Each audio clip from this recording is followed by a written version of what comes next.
मित्र हो, Saint Carlo अकुतीस या तरुण संताच्या पायाखाली हे शब्द लिहिलेले आहेत। या सप्टेंबर महिन्याच्या 7 तारखेला रविवारी रोममध्ये ह्या तरुण मुलाला, युवकाला, एक कुमारवयीन मुलाला संत म्हणून जाहीर करण्यात आलं।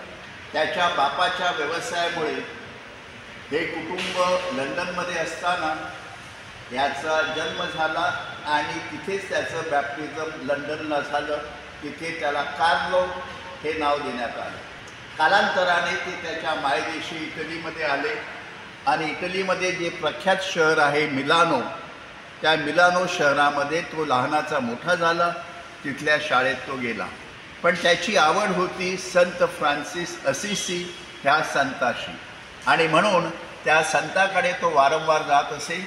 आपल्या आईवडिलांना सांगत असेल, असिसीला मला न्या, कारण त्या संताबद्दल माझ्या मनात फार मोठा ओढा आहे आणि मेल्यानंतर देखील त्याला तिथे पुरण्यात यावं अशी त्याची इच्छा होती। अवघ्या 15 वर्षाचा असताना लुकेमिया हा जो रक्ताचा कॅन्सरचा रोग आहे तो त्याला जडला। अवघ्या आठवडाभरात तो खाटेत राहिला आणि मग देवाघरी निघून गेला।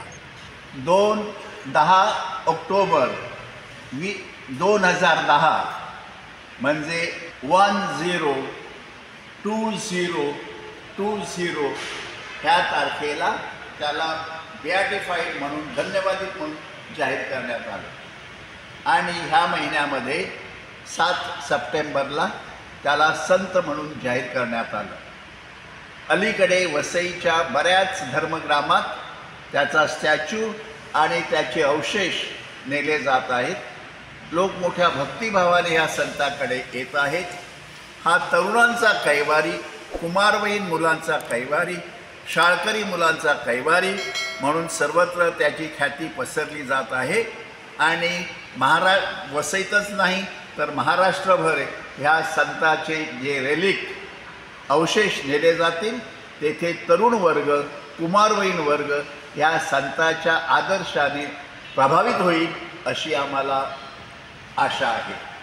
सुदैवाची गोष्ट म्हणजे ह्या संताचे अवशेष हा संत फ्रान्सिस झेवियर ह्या चर्चमध्ये गिरीज येथे आणण्यात आले आहे।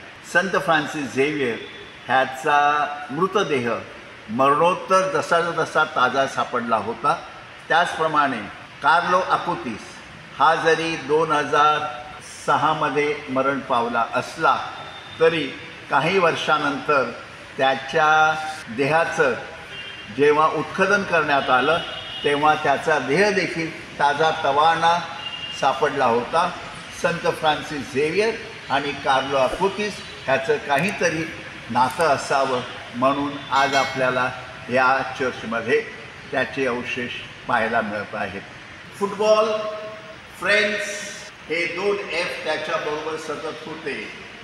त्याचप्रमाणे कॉम्प्युटर जे आधुनिक जगात महत्त्वाचं आहे ते कॉम्प्युटर त्याच्या साथीत होतं आणि म्हणून येशू जो प्रत्यक्ष अल्तारावर राहतो, मिसाच्या वेळेला हजर असतो, हा येशू जो भाकरीच्या रूपामध्ये राहतो त्याने जी नवलं केलेली आहे जगभर आणि गेल्या 2000 वर्षामध्ये त्यातली काही नवलं निवडून त्याची त्याने वेबसाईट तयार केलेली आहे। म्हणून हा वेबसाईट करणारा संत आधुनिक युगाचा संत।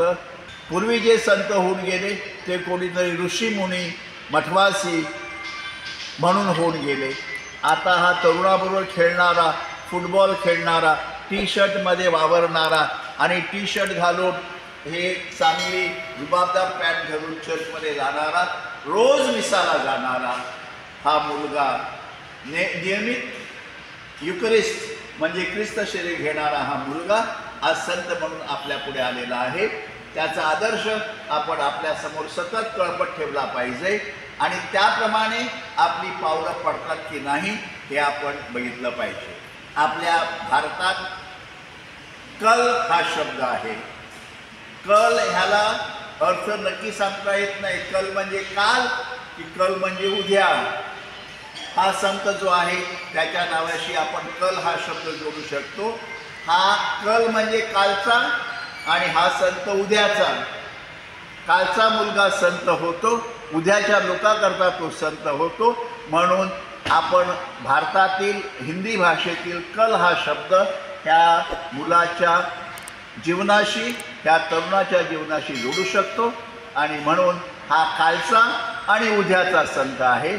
आणि या संताच्या पावलावर पाऊल टाकून आपल्या तरुणांनी वावरत राहावं आणि मोठ्या उमेदीने त्याचा जो झेंडा आहे, त्याचा जो ध्वज आहे तो सतत फडकवत ठेवावा.